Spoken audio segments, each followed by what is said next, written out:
Hello बच्चों, आज अपना पैराबोला पे 10th क्लास है। आज की क्लास में हम लोग क्या पढ़ेंगे?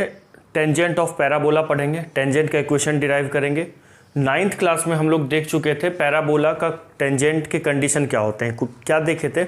एक पैराबोला मैं लेके करवाया था, बाकी आप लोगों को कहा था खुद करने के लिए। जैसे y square equal to 4ax है, इस पर कोई अगर line y equal to mx plus c है, ये इस पे टेंजेंट कब होगा? इसके लिए c इक्वल टू a/m होना चाहिए। ये condition of for tangent draw किए थे हम लोग, ये डिराइव किए थे। सिमिलरली लास्ट क्लास में मैं आप लोग को ये भी बताया था, देखो इसको तो मैं डिराइव करके बताया था, बाकी के जो 3 और स्टैंडर्ड पैराबोला होते हैं उसको आपको खुद करना था। नहीं किए हो तो लास्ट वीडियो देखो, इसको कैसे डिराइव किए हैं, सिमिलर वर्किंग रूल उसमें भी लगाओ, और उन जो बाकी के 3 पैराबोला हैं उनका भी कंडीशन आपको आएगा। मैं उनके बाकी के 3 कंडीशन एक बार लिख के फिर से रिवाइज करवा रहा हूँ, उसका डेरिवेशन आपको खुद से करना है। देखो, अगर मान लो y square equal to -4ax होता है तो c इक्वल टू ना -a/m होती है। ठीक है, तो देखिए बस अगर आपको इसका याद है y square equal to 4ax का, तो c इक्वल टू a/m है, तो y square equal to -4ax के लिए -a/m होगी। नेक्स्ट, अगर parabola x square equal to 4ay होगा तो condition for tangent c equal to -am square होगी। ठीक है, c equal to -am square होगी, जहाँ पे c क्या है, y इंटरसेप्ट देखो, और m क्या है, स्लोप ऑफ दिस लाइन है। अच्छा, और अगर x square equal to -4ay होगा तो c इक्वल टू इधर माइनस है तो यहाँ पे प्लस कर देंगे। ठीक है, am स्क्वायर। यहाँ पे देखिएगा, अगर x के सामने प्लस है तो c भी प्लस में है, और x के सामने यहाँ पे देखिए माइनस है तो c माइनस है। बट उसका उल्टा यहाँ पे, अगर y के सामने प्लस है तो यहाँ पे निगेटिव डालेंगे, और y के सामने निगेटिव है तो यहाँ पॉजिटिव डालेंगे। सिंपल 4 कंडीशन फॉर टेंजेंट होता है। क्या क्या होता है? c इक्वल टू a/m और -a/m। ओके, और क्या होता है? c equal to -am square और +am स्क्वायर। ये किसके लिए होता है? ये होता है y square equal to 4ax के लिए। ये किसके लिए? y square equal to -4ax के लिए। ये किसके लिए? x square equal to +4ay के लिए। और ये किसके लिए? x square equal to -4ay के लिए। ठीक है, ये लिखना नहीं है, मैं बस रिवाइज करवा रहा हूँ। ठीक है, तो देखो हम लोग यहाँ पे क्या है, जैसे सर्कल में पढ़े थे, कंडीशन फॉर टेंजेंट ड्रॉ करने के बाद सर्कल में ना इक्वेशन ऑफ टेंजेंट ड्रॉ किए थे, निकाले थे। 3 फॉर्म में वहाँ भी लिखे थे। कौन कौन सा? एक लिखे थे पॉइंट फॉर्म में। पॉइंट फॉर्म में टेंजेंट का इक्वेशन क्या होता है? t equal to 0। ठीक है, पॉइंट फॉर्म में क्या होता है? t equal to 0। t equal to 0 याद है? अभी मैं यहाँ पे करूँगा, फिर से रिवाइज हो जाएगा। t इक्वल टू 0 का क्या मतलब है? सर्कल में देखे थे t इक्वल टू 0, टेंजेंट कब बनता है यहाँ फिर देख लेंगे। पैराबोला में भी वही होगा। जैसे सर्कल में एक स्लो फॉर्म देखे थे, यहाँ पे भी हम लोग स्लो फॉर्म देखेंगे, slow form of tangent. Circle में हम लोग parametric form of tangent draw किए थे, यहाँ पे भी parametric form of tangent draw करेंगे। ठीक है, तो देखो सबसे पहले ना, अब हेडिंग दीजिए अब आप लोग, इक्वेशन ऑफ टेंजेंट। ठीक है, इक्वेशन ऑफ टेंजेंट, ये हेडिंग दीजिए। इसमें पहला होगा अपना, फर्स्ट होगा पॉइंट फॉर्म। ठीक है, पहला क्या लिखेंगे? Point form, point form. ठीक है, तो मैं सिर्फ एक पैराबोला के लिए करूँगा, y square equal to 4ax के लिए। बाकी के लिए हम लोग समझ जाएंगे, वो भी मैं बताऊँगा। उनके लिए डेरिवेशन नहीं करूँगा, उनकी इक्वेशन बस मैं लिख दूँगा। सेम वर्किंग रूल उसका भी होगा जो अभी मैं डिराइव करूँगा। अभी मैं डिराइव करूँगा कि मान लेते हैं लेट पैराबोला है, parabola is what? y square equal to 4ax। Okay, and the line is sorry, इसके तो टेंजेंट का इक्वेशन ही निकालना है ना, तो देखो कैसे निकालना है। ठीक है, पहला क्या है अपना? Point form. मान लेते हैं ये पैराबोला है y square equal to 4ax, y square equal to -4ax, x square equal to 4ay और x square equal to -4ay के लिए यहाँ पे डिराइव नहीं करेंगे, उसके मैं रिजल्ट्स लिख दूंगा। आपको भी ज़रूरत नहीं है, अगर याद रखने के लिए एक बार आप लोग चाहो तो डिराइव कर लेना, बाकी कोई ज़रूरत नहीं है। बस सेम वर्किंग रूल वहाँ पे भी लगेगा जो इसके लिए लगाने वाले हैं। ठीक है, तो देखो y square equal to 4x tangent है, सॉरी पैराबोला है, तो मान लो ये पैराबोला कुछ ऐसा है। ठीक है, इस पे एक टेंजेंट लाइन का मान लो इक्वेशन निकालना है। ठीक है, इस लाइन L का इक्वेशन निकालना है, और ये जो पैराबोला इसको टच किया, जिस पॉइंट पे टच किया वो पॉइंट मान लीजिए P है। इस पॉइंट P का कोऑर्डिनेट मान लो x1 y1 है। ठीक है, तो इस पॉइंट P से ये वाला लाइन L पास कर रहा है, तो इस लाइन का L का इक्वेशन निकालना है। तो हम लोग जो बच्चे 12th में होंगे उन्हें तो अच्छे से समझ में आ जाएगा। मैं यहाँ पे ना कैलकुलस मेथड यूज़ करने वाला हूँ टेंजेंट के इक्वेशन निकालने के लिए। उसके लिए क्या करना पड़ता है, पहले स्लोप ऑफ टेंजेंट निकालना होता है। और स्लोप ऑफ टेंजेंट कैसे निकालते हैं, डिफ्रेंशिएट करके, कर्व को डिफ्रेंशिएट करके। तो कर्व क्या है, 1 है अपना, तो मतलब कर्व क्या है, y² = 4ax। इसको डिफ्रेंशिएट करेंगे, क्या करेंगे, differentiate both side, differentiate, short में डिफ्रेंशिएट लिखा हूँ, differentiate both sides with respect to x। क्या करो, x के रिस्पेक्ट में दोनों साइड डिफ्रेंशिएट कर दो। तो ये क्या हो जाएगा, 2y × dy/dx, 4a कॉन्स्टेंट बाहर लिख लिए, dx/dx, तो dx/dx तो 1 होती है, तो यहाँ से क्या आ गया, 2y dy/dx = 4a। तो 2 से ये कैंसिल हो जाएगा 2 टाइम्स में, तो dy/dx क्या आ गया, dy/dx आ गया 2a/y।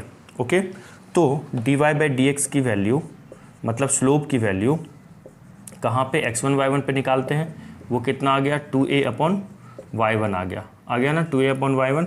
तो ये क्या है, अपना स्लोप ऑफ टेंजेंट है। ये क्या आ गया, स्लोप ऑफ टेंजेंट आ गया। ठीक है, चलिए यहाँ तक लिखिए। तो फिर अब हम लोग इक्वेशन ऑफ टेंजेंट ड्रॉ करेंगे। लिखिए यहाँ तक पहले। अब क्या करेंगे, इक्वेशन ऑफ टेंजेंट कहाँ पे निकालना है, equation of tangent at x1 y1। x1 y1 पे टेंजेंट है, तो यहाँ पे टेंजेंट का इक्वेशन क्या होगा, y - y1 = किसकी वैल्यू, dy, मतलब स्लोप होता है ना यहाँ पे, dy/dx x1 y1 × x - x1। ये 1 पॉइंट में किसी स्ट्रेट लाइन का इक्वेशन क्या होता है, y - y1 = m x - x1। m क्या होता है, डिफ्रेंशिएशन करते हैं, जिस भी कर्व पे टेंजेंट का इक्वेशन निकालना होता है उस कर्व को डिफ्रेंशिएट कर दो, और जिस पॉइंट पे टेंजेंट निकालना है उस डिफ्रेंशिएशन में उस पॉइंट को रख दो, स्लोप ऑफ टेंजेंट दे देता है। तो ये रख दिए हम। तो यहाँ से क्या मिल जाएगा अपने को, y - y1 dy/dx का वैल्यू तो निकाल के रखे हैं, क्या है, 2a/y1 x - x1। तो इसको y1 को इधर भेज दो, तो ये हो जाएगा y1 और ये ब्रैकेट में आ जाएगी। ठीक है ना, 2a को यहाँ छोड़ दो, 2a x - x1। ठीक है, सिंपल मैं कैलकुलेशन कर रहा हूँ। तो ये ब्रैकेट ओपन होगा, तो y1 × y - y1² = 2ax - 2ax1। आया समझ में यहाँ तक। ठीक है, अब क्या करो, यहाँ पे एक काम कीजिए, दोनों साइड ना सब्ट्रैक्ट कर दीजिए। सब्ट्रैक्ट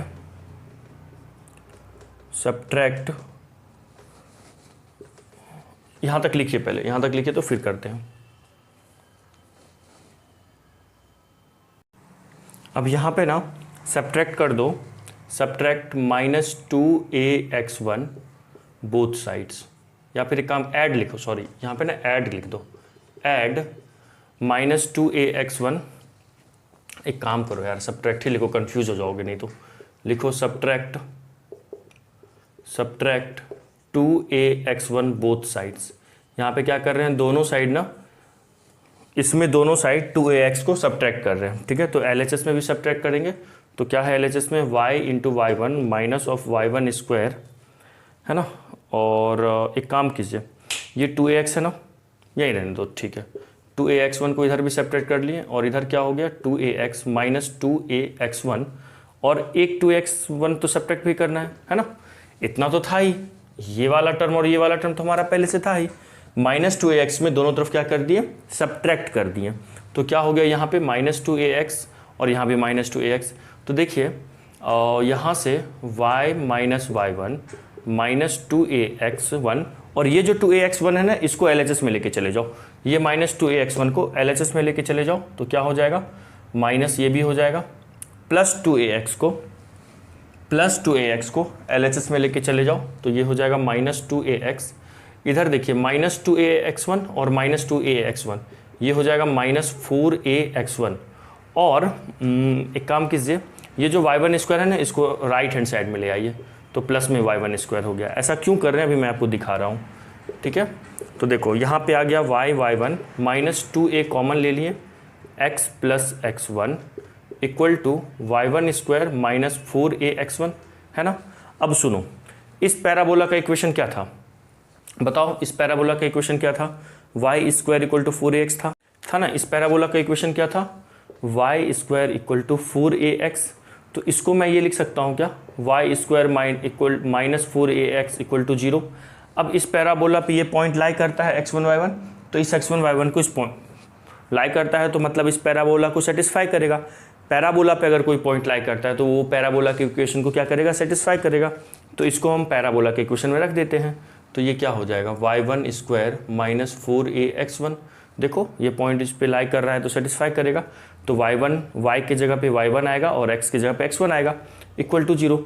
तो यहाँ से क्या सीखने को मिला कि y1 स्क्वायर माइनस 4ax1 की वैल्यू क्या होती है, 0। जरा यहाँ देखो तो ये वही लिखा हुआ है ना लिखा हुआ। तो इसकी वैल्यू मैं डायरेक्ट 0 लिख दूँ तो ये क्या आ गया, y minus y1 2ax plus x1 equal to 0 आ गया।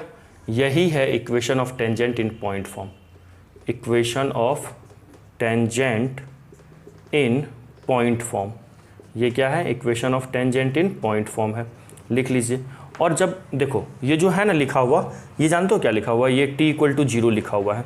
अभी समझाता हूँ ये t इक्वल टू 0 का क्या मतलब है। इवन मैं सर्कल में एक बार समझा चुका हूँ, यहाँ पे एक बार मैं फिर से समझा देता हूँ ये t इक्वल टू 0 क्या है। यही है equation of tangent in point form का मतलब है t equal to 0, t for not tangent, ठीक है ना। अगर आपको अभी लिखना है यहाँ पे t फॉर टेंजेंट तो समझ सकते हो, बट ये हमेशा टेंजेंट नहीं होता है ना। ये कभी कभी आपका कॉर्ड ऑफ कॉन्टैक्ट भी बन जाता है, ठीक है। जब सर्कल के केस में जब पॉइंट बाहर होती है तो यहाँ पे ना कॉर्ड ऑफ कॉन्टैक्ट बनता है, तो t equal to 0 chord of contact भी कभी कभी बनता है। तो t इक्वल टू 0 का मतलब हमेशा टेंजेंट ही नहीं है, ठीक है। ये लिख लो, अभी मैं फिर से एक बार रिवाइज कर देता हूँ t इक्वल टू 0 का क्या मतलब है, ठीक है। ये लिख लीजिए। समझने के लिए इसको रफ में लिखना है तो इसको रफ में लिख भी लेना इस चीज़ को कि ये वाई स्क्वायर माइनस 4ax1 0 कैसे हुआ, समझने के लिए इसको भी लिख लेना, ठीक है। चलो यहाँ तक लिखो पहले। तो देखो यहाँ पे y इंटू y1 क्या है, y into y1 minus 2ax plus x1 equal to 0, जिसको मैं t इक्वल टू 0 बोला। ये क्या हुआ, equation of tangent in point form है, जहाँ पे x1 y1 कौन सा पॉइंट है, ये जो पॉइंट है x1 y1 ये पॉइंट ऑफ क्या है, टेंजेंट है। पॉइंट ऑफ टेंजेंट का मतलब क्या है, जहाँ पे हम लोग टेंजेंट ड्रॉ किए, ये क्या है, पॉइंट ऑफ टेंजेंट है, ठीक है। तो देखो t इक्वल टू 0 का मतलब होता है अगर कोई भी 2D फिगर है तो t इक्वल टू 0 का मतलब होता है x स्क्वायर को x इंटू x1 से रिप्लेस करो, y स्क्वायर को y1 से रिप्लेस करो, x को आप रिप्लेस करो x प्लस x1/2 से, y को रिप्लेस करो y प्लस y1/2 से। और अगर आपका उसमें x इंटू वाई का भी टर्म है, देखो ये जो मैं लिख रहा हूँ ना, ये किसी भी कॉनिक के टेंजेंट का इक्वेशन अगर आप ऐसे चाहो तो बना सकते हो, कोई भी। इवन ये वाला लॉजिक सर्कल में भी एप्लीकेबल है, पैराबोला में भी देखो एप्लीकेबल है, एलिप्स में भी एप्लीकेबल होगा और हाइपरबोला में भी एप्लीकेबल होगा। t equal to 0 equation of tangent in point form where x1 and y1 is the coordinate of that point where tangent is drawn, जहाँ पे टेंजेंट ड्रॉ किया गया है, ठीक है ना। तो अगर उस कर्व में अगर x इंटू वाई का भी टर्म होगा, x इंटू वाई भी होगा, तो एक्स वाई को रिप्लेस किया जाता है x इंटू वाई1 plus y1 into x upon 2 से, ठीक है। तो ये हमारा लॉजिक है। देखो तो ये हम इसको क्यों t इक्वल टू 0 बोल रहे हैं, क्योंकि पैराबोला का इक्वेशन क्या है था, y square equal to 4ax था। तो इसी में हमको क्या करना है, अपने को क्या करना है, इसी में ये वाला लॉजिक लगाना है t इक्वल टू 0 का। तो ये है क्या, y square minus 4ax equal to 0 लिखा हुआ है। तो y स्क्वायर को किससे रिप्लेस करते हैं, y1 से रिप्लेस कर दिया, माइनस 4ax को किससे रिप्लेस करना है, x प्लस x1/2 से। तो देखो ये 2 से कैंसिल हो गया 2 टाइम्स में, तो y1 minus 2ax plus x1 equal to 0।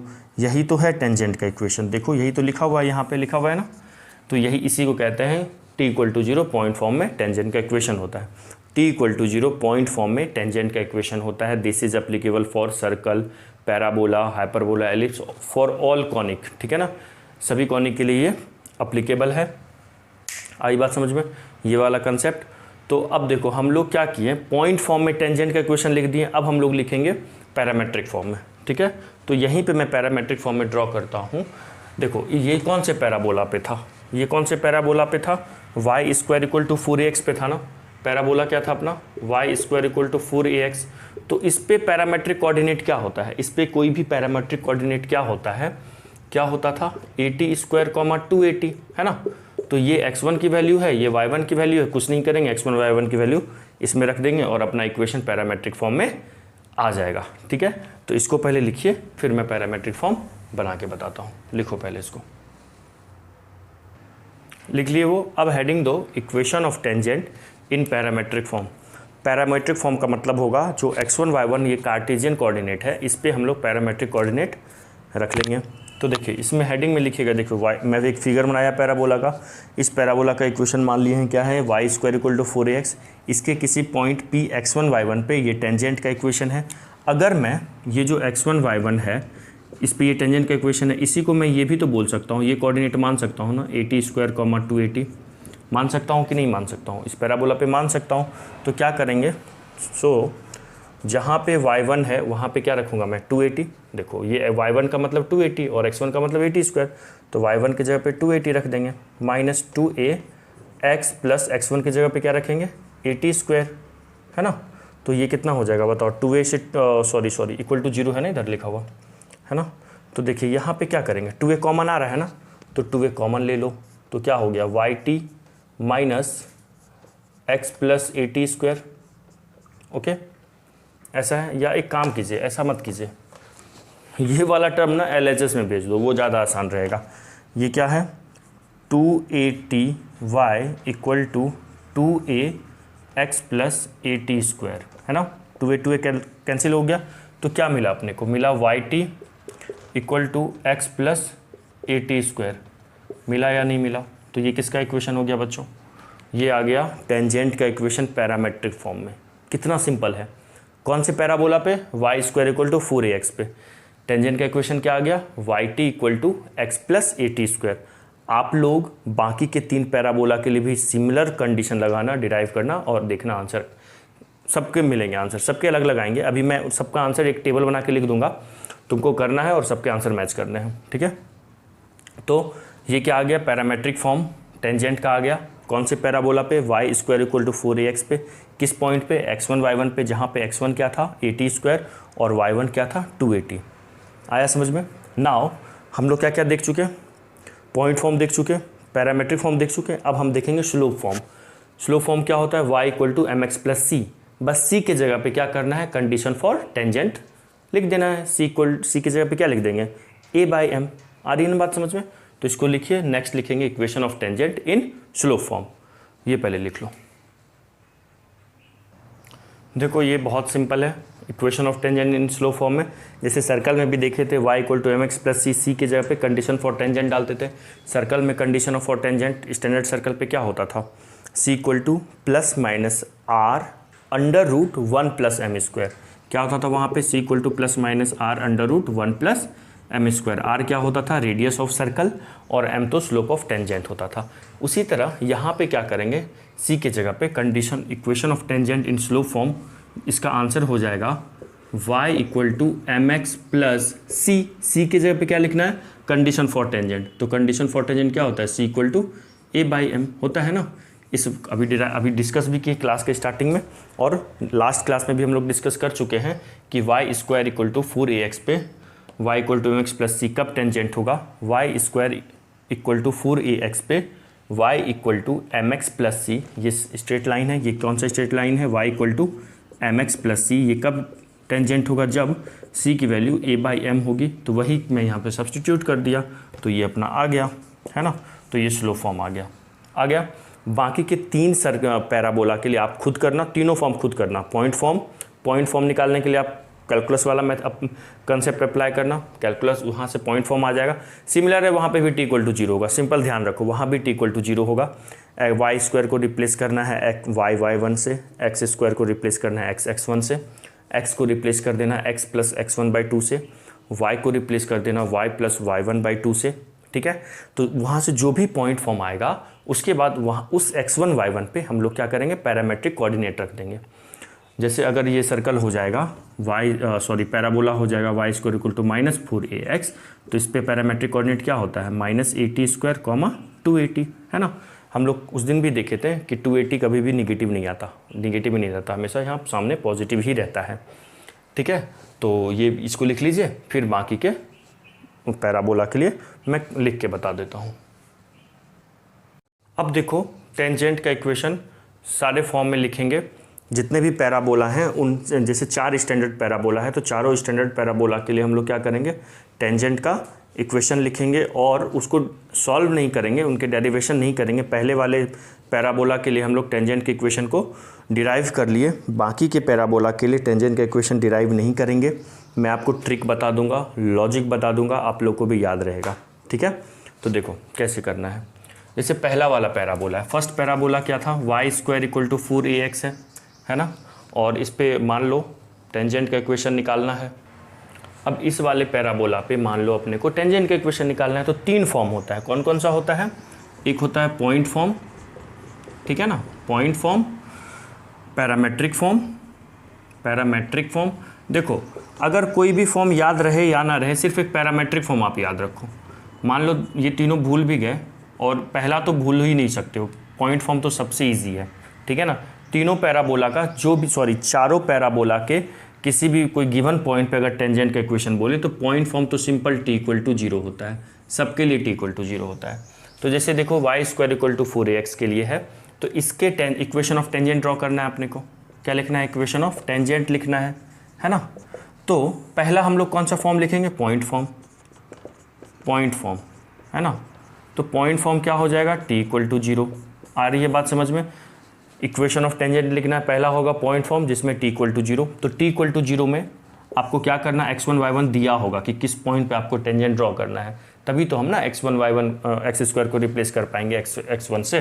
तो ये पॉइंट फॉर्म हो गया। दूसरा अपना पैरामेट्रिक फॉर्म है। तो देखो अगर आप पॉइंट फॉर्म निकाल लिए तो पैरामेट्रिक फॉर्म में क्या करेंगे, पैरामेट्रिक कोऑर्डिनेट x1 y1 को रख देंगे पैरामेट्रिक कोऑर्डिनेट के फॉर्म में। तो ये आएगा, देखो इस पैराबोला के लिए y² = 4ax के लिए जो पैरामेट्रिक फॉर्म आएगा वो आएगा yt = x + at²। yt = क्या आएगा, x + at²। And third one is the what, slow form.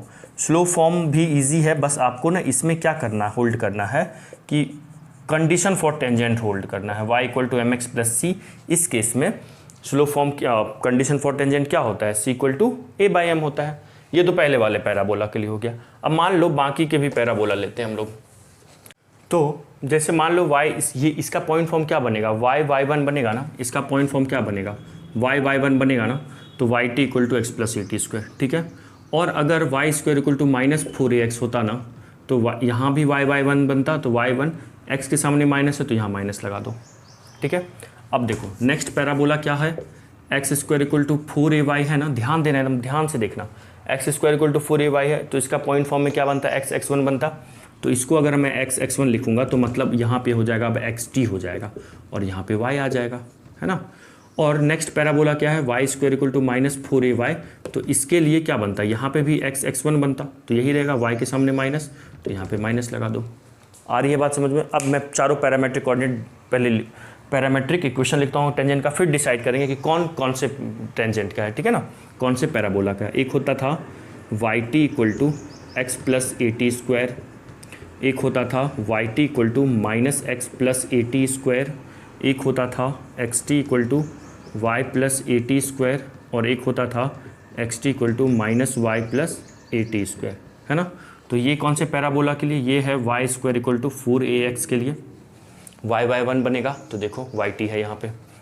ये है y² = -4ax के लिए, y1 बनेगा, देखो yt है, x के सामने निगेटिव, x के सामने निगेटिव। चारों में एक चीज़ फोकस कीजिए आप, at², सब में at² है और सब सारा at² पॉजिटिव में है ना। ये किसके लिए है, ये है देखो yxt है, तो ये है x² = 4ay के लिए, y के सामने देखो प्लस है और ये xt बन गया, और ये है x² = -4ay के लिए, है ना। पैरामेट्रिक कोऑर्डिनेट बच्चों बहुत ही इंपॉर्टेंट है, बहुत सिंपल कर देगा ये क्वेश्चन को। कुछ याद हो ना हो, कम से कम कंडीशन फॉर टेंजेंट और पैरामेट्रिक फॉर्म चारों का याद कर लीजिए। उसके बाद जब नॉर्मल पढ़ेंगे ना, तो चारों का equation of normal condition for normal देख लेंगे और equation of normal in parametric form. बस इतना ध्यान रखना है, पैराबोला में ना पैरामेट्रिक फॉर्म बहुत ही ज़्यादा सिग्निफिकेंट है, बहुत इंपॉर्टेंट है। तो तो अब मैं ये टेबल बना लिया हूँ। इस टेबल से अब अपने को देखना है, इस टेबल में देखो ये पैराबोला, 4 टाइप का पैराबोला है। स्टैंडर्ड पैराबोला, देखो जब पैराबोला शिफ्ट होगा ना तो उस टाइम पे क्या करना है ये हम लोग नेक्स्ट क्लास में देखेंगे। अभी देखना है जब पैराबोला स्टैंडर्ड है तो point form equation of tangent लिखना है, पॉइंट फॉर्म में, स्लोप फॉर्म में, पैरामेट्रिक फॉर्म में। तो पॉइंट फॉर्म में t=0 इसका भी होगा, ये वाला पॉइंट मान लो क्या होगा x1 y1, इसका भी t=0 होगा। इस केस में भी पॉइंट फॉर्म तो चारों टाइप के पैराबोला का, जो 4 स्टैंडर्ड पैराबोला है सब में t=0 होंगे पॉइंट फॉर्म में। नाउ अगर ये स्लोप फॉर्म होगा तो स्लोप फॉर्म में क्या होता है, y=mx, ठीक है ना, इसमें भी y=mx, इसमें भी y=mx और इसमें भी y=mx। अब देखो mx प्लस c होता है तो यहाँ पे प्लस c की जगह पे क्या लिखना होता है, कंडीशन फॉर टेंजेंट। तो y² 4ax में कंडीशन फॉर टेंजेंट क्या होता है, c a/m, तो a/m लिख दो। इसमें क्या होता है c -a/m, तो c की जगह पे -a/m लिख दीजिए। x² 4ay में क्या होता है, -am², तो -am² लिख दिए। और x² -4ay में क्या होता है, +am², तो +am² लिख दिए, है ना, याद होते जा रहा है। नाउ पैरामेट्रिक फॉर्म, देखो पैरामेट्रिक फॉर्म में जैसे y² है तो y yt होगा, y² है तो y y1 होता है, तो इसमें क्या होगा y y1 की जगह पे t आ जाएगा, yt = x + at²। इसमें भी देखिए y² है तो क्या आएगा yt और इक्वल टू -x + at² आ जाएगा। इस केस में क्या है, ये क्या है, x² = 4ay, तो x² की जगह पे क्या आएगा, xt = y + at², है ना। और इसमें क्या आएगा, x² है तो फिर से xt आएगा और -y + at² आएगा।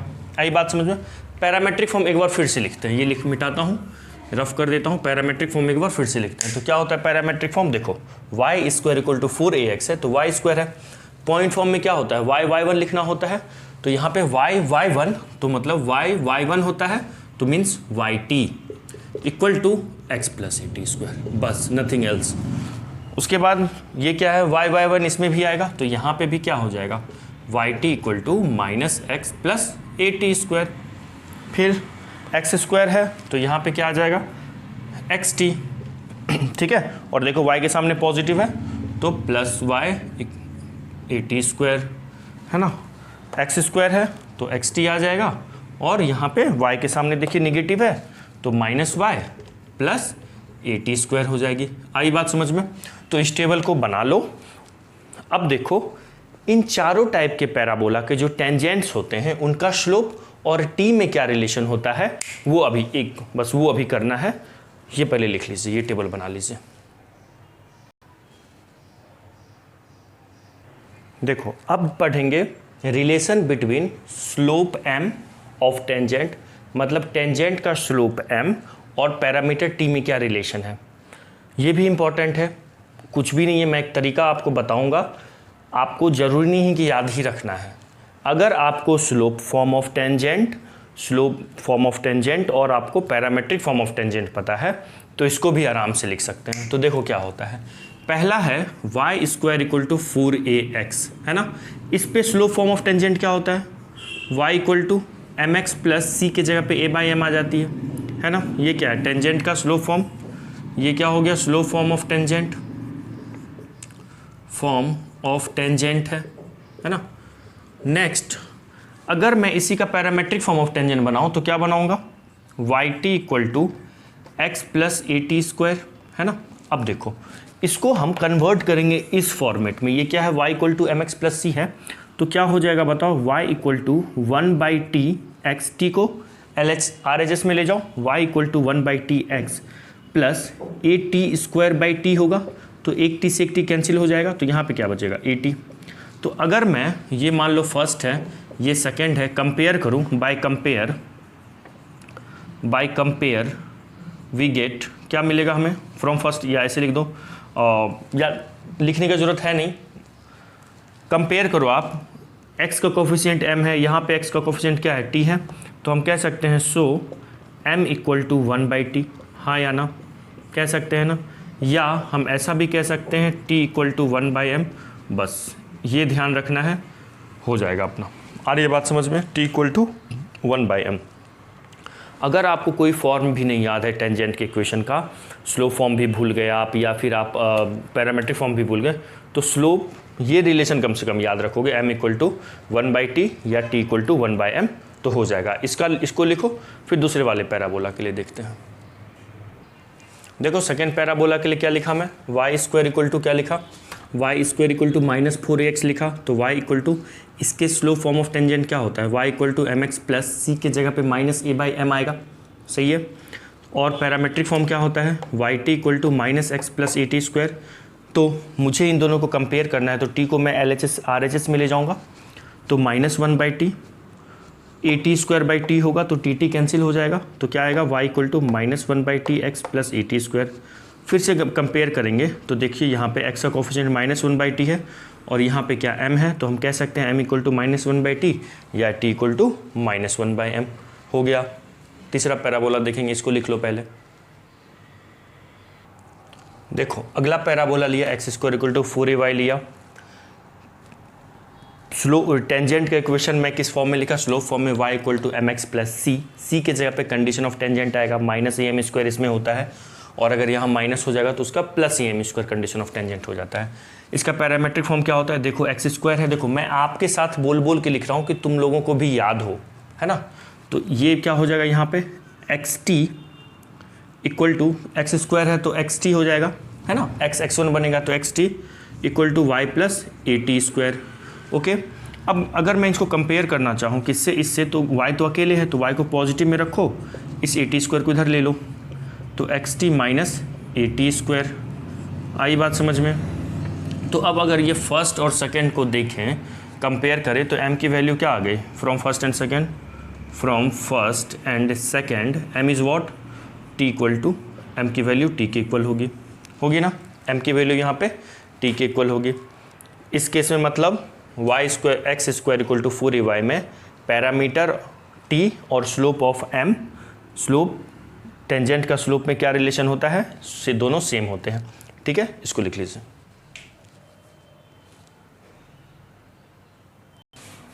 देखो अगला पैराबोला क्या था, x square equal to -4ay। इसके लिए टेंजेंट का इक्वेशन स्लोप फॉर्म में क्या होगा, y equal to y equal to mx plus am square होगा। फिर पैरामेट्रिक फॉर्म क्या होगा, देखो याद करने का तरीका, एक्स स्क्वायर है तो पॉइंट फॉर्म क्या होगा, t इक्वल टू 0, मतलब x1, तो x1 की जगह पे t रख दिए, इक्वल टू -y देखो निगेटिव है, -y प्लस at स्क्वायर। मैं ऐसे ही याद रखा हूँ, तुम लोग भी ऐसे ही याद रख सकते हो, ठीक है।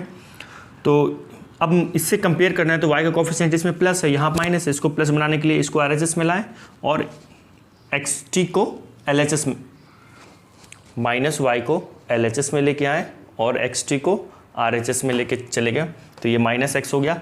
अब यहाँ पे x का कोफिशिएंट -t है और यहाँ पे x का कोफिशिएंट m है, तो t की वैल्यू -m हो गई, अगर मैं कंपेयर करूँगा, या m की वैल्यू -t हो गई। आई बात समझ में? तो इस केस में slope of tangent that is m, जो कि m है, और पैरामीटर t में क्या रिलेशन है, m इक्वल टू -t। आई बात समझ में? तो बच्चों स्लोप में क्या क्या रिलेशन हो गया, पहले वाले पैराबोला के लिए y square equal to 4ax के लिए t इक्वल टू 1/m, या बोल सकते हो तुम लोग m इक्वल टू 1/t।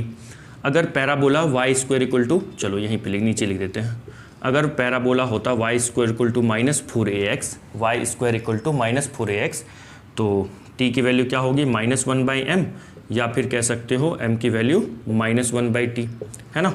और अगर रहता x square equal to 4ay, तो t की वैल्यू m, या फिर कह सकते हो m की वैल्यू t, है ना। देखो उस केस में क्या है, रेसिप्रोकल है, और इस केस में इक्वल है। आ रही है बात समझ में? और यहाँ पे क्या है, x square equal to -4ay, तो t की वैल्यू क्या हो जाएगी, -m, या फिर m की वैल्यू क्या हो जाएगी, -t। ये जो कंडीशन मैं बताया ना, ये चारों t और m में रिलेशन, आप अगले क्लास में याद करके आना, देखना आपको कुछ भी नहीं याद होगा, बस ये याद रहेगा, तो हम लोग पैरामेट्रिक फॉर्म और स्लोप फॉर्म सब डिज़ाइन कर लेंगे, ठीक है ना, आराम से। जो टेंजेंट का पैरामेट्रिक फॉर्म होता है, स्लोप फॉर्म होता है, पॉइंट फॉर्म तो t इक्वल टू 0, वो तो बहुत सिंपल है। आ रही बात समझ में? तो बहुत आसान है। कंडीशन ऑफ टेंजेंट पहले वाले पैराबोला के लिए, मतलब y square equal to 4ax के लिए, याद रख लो C इक्वल टू A/m। इसी तरह चारों पैराबोला के लिए याद कर लो और बहुत सिंपल है, आपको आया होगा समझ में। तो आज की क्लास के लिए इतना ही रहने दो, नेक्स्ट क्लास में पूरा पढ़ के आइएगा, हम लोग सिर्फ क्वेश्चन करने वाले हैं। Okay, bye, have a nice day.